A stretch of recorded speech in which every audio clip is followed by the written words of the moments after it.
Hey, Moyo Nation. What about it? What do you think? You gonna be the ember?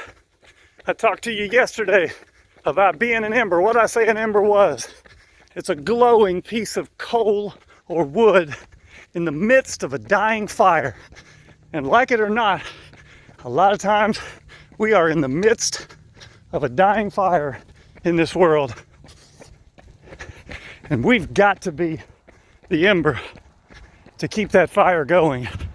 So that's the challenge. That's what I'm gonna be. I've resolved I will be the ember. Question is, will you? Will you accept that challenge? I want to talk to you about the mnemonic I created. I'm gonna go through each of the letters, tell you what they mean, the general idea, and then for the next few days, we're gonna cover one at a time and give you principles that you can put to play in your life to fill out this task of being an ember. So ember, what's it take to be an ember? The E, emotional control. You know what an ember does? It controls its intensity. It never gets too hot. It never gets too cold. It stays that steady state. It can start a fire, create an incredible blazing fire from the control in that tiny little ember. And that's how we have to be. When events happen that affect us, we can't let our emotions race out of control.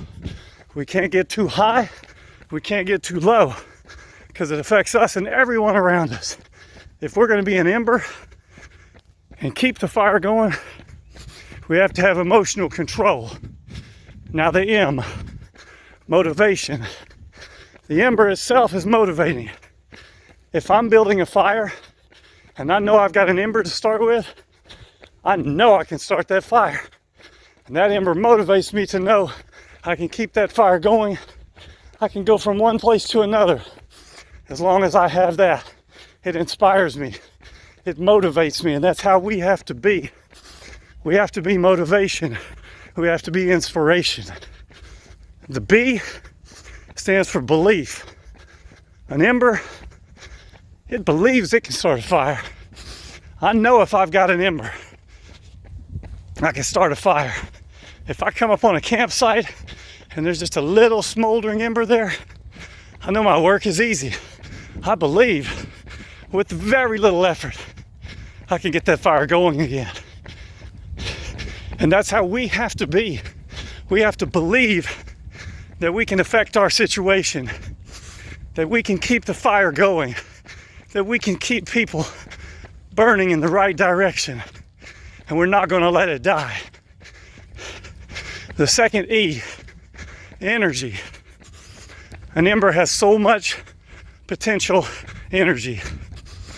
This small little ember, if you measure the amount of heat radiating from it, it's not a lot, but it has so much potential energy that if you bring it into contact with the right elements, you can start a blazing fire with incredible heat.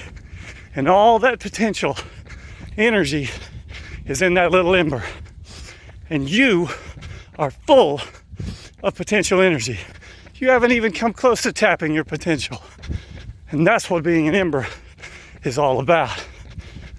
And finally, the R, resilience. That ember retains its heat.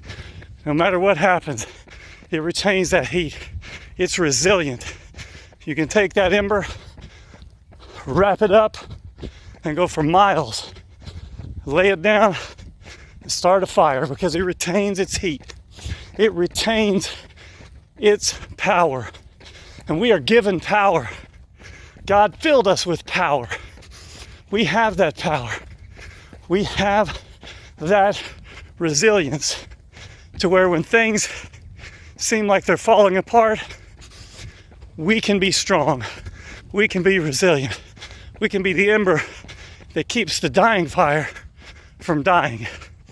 And that is what I will be. I will be that ember. Will you? Let's make the opportunity something that we never let us pass by and leave it. we make the most of it when we're the ember. And we mow you everywhere we go.